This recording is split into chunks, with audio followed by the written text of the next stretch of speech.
ఓం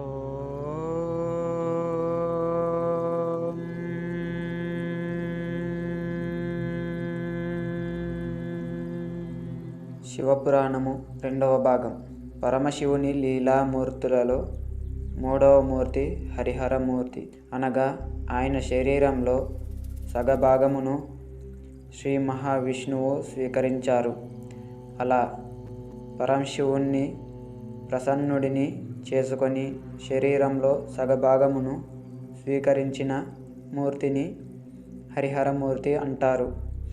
నీవు ఎటువంటి భక్తితో ఎటువంటి ఉపాసన చేసి శంకరుణ్ణి అర్ధభాగమును పొందావో ఆ ఉపాసనను నాకు చెప్పవలసినది అని పార్వతీదేవి నారాయణుణ్ణి ప్రార్థన చేస్తే శ్రీమన్నారాయణుడు పార్వతీదేవికి ఉపదేశం చేసిన స్తోత్రమే శివాష్టోత్తర శతనామ స్తోత్రము. ఈ శివాష్టోత్తర శతనామ స్తోత్రమును ఆధారము చేసుకొని పార్వతీదేవి శంకరుణ్ణి శరీరంలో అర్ధభాగంను పొందింది. అది 14వ స్వరూపము.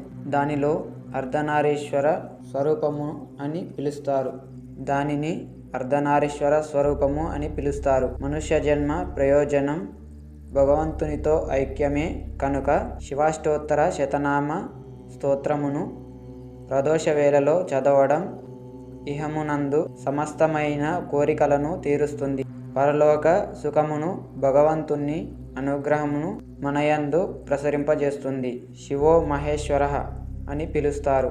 మహేశ్వర అనబడే నామము చిత్రమైన నామము. మంత్రపుష్పం చెప్పినప్పుడు ఈశాన్య సర్వ విద్యానామీశ్వర సర్వభూతానాం బ్రహ్మదీపాతిర్ బ్రాహ్మణో దీపాతిర్ బ్రహ్మ శివో మే అస్తు సదాశివోం అని చెబుతాము.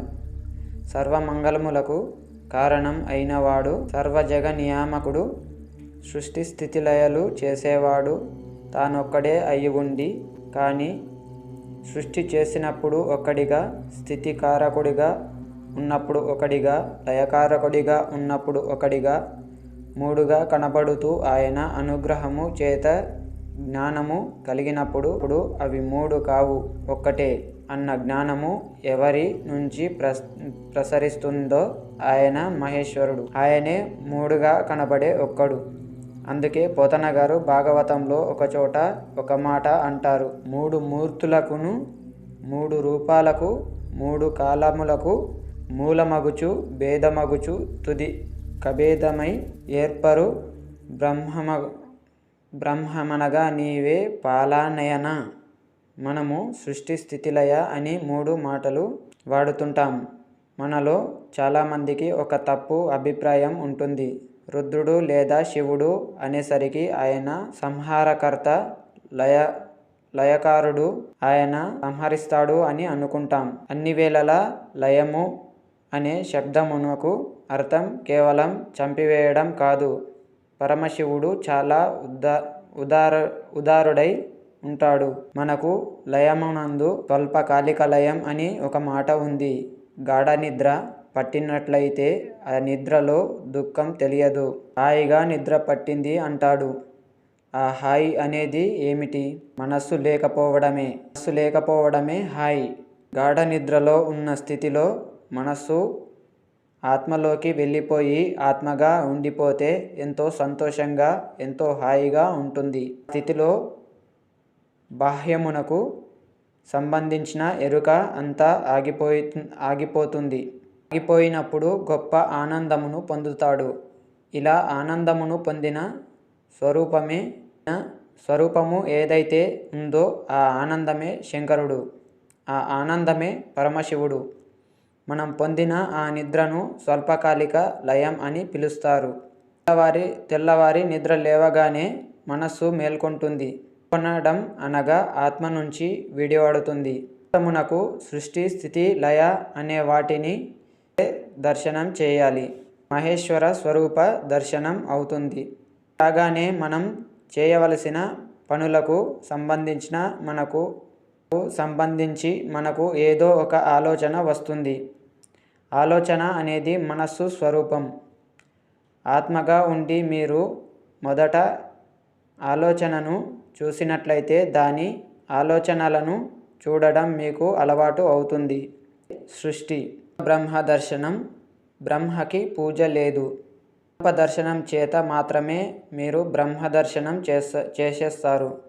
ప్రారంభం అయ్యింది అనగా మీ మనస్సు బయటకు వచ్చింది. మీకు స్థితి కావాలి. స్థితి అంటే నిర్వహణ శక్తి. కొన్ని సంకల్పములను చేస్తుంది. విడగొట్టగలిగిన ప్రజ్ఞ కావాలి. ఇలా చేయాలంటే సమర్థత కావాలి. ఇది నిర్వహణ సమర్థత. శక్తిని పొంది ఉన్నవాడు స్థితికారకుడు. అటువంటి శక్తిని స్త్రీగా చెప్తే నారాయణి అమ్మవారు, పురుషుడిగా చెప్తే శ్రీ మహావిష్ణువు. కాబట్టి మీరు తప్పకుండా ప్రాతకాలమునందు విష్ణునామం చెప్పాలి. విష్ణుశక్తి మీ యందు ప్రసరిస్తే సాయంకాలం వరకు ఆ ప్రజ్ఞ అలా వెడుతుంది. అందుకని విష్ణు పూజతో విష్ణునామంతో రోజు ప్రారంభం కావాలి. తర్వాత మీరు అభిషేకం చేసుకోవచ్చు, శివార్చన చేసుకోవచ్చు, కానీ విష్ణునామంతో ప్రారంభించాలి. మనకు భగవంతుడు ఒక్కడే, కానీ మనకు ప్రయోజనం చేకూర్చడానికి అన్ని రూపములను పొందాడు.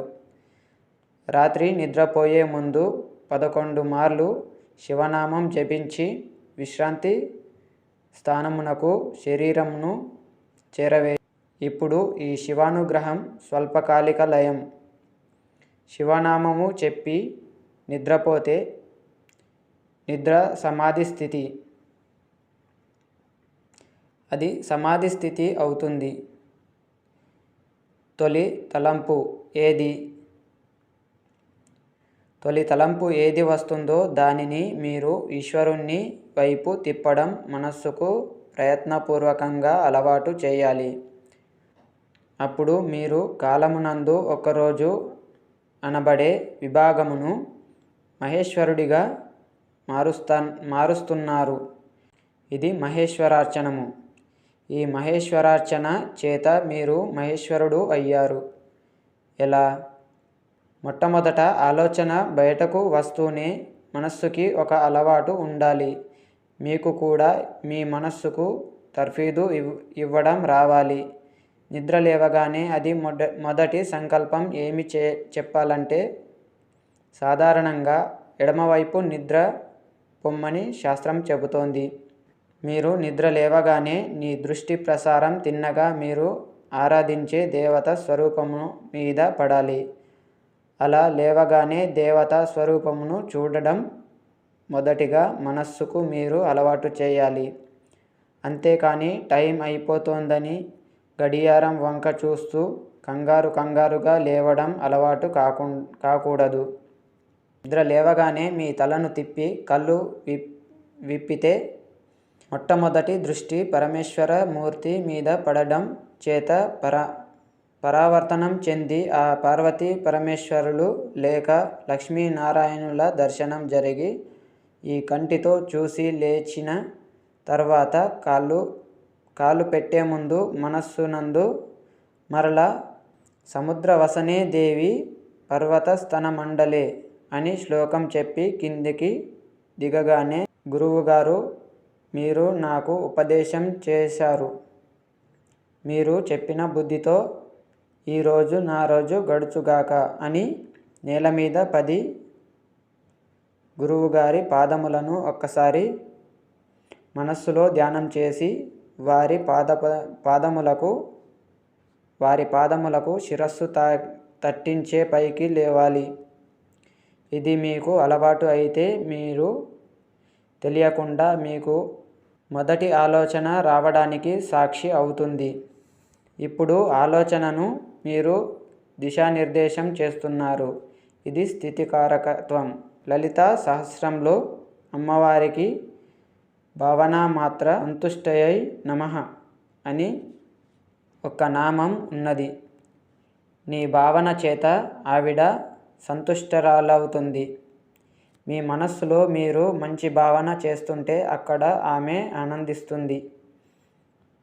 మనలో ఉన్న శక్తి అంతా ఆవిడే.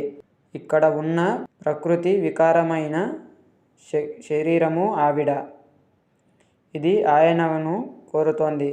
దీనిని దానితో కలపడానికి ఆవిడ తెరపైకెక్కుతోంది అన్న యవనికను ఒక రోజున పైకి ఎత్తేస్తుంది.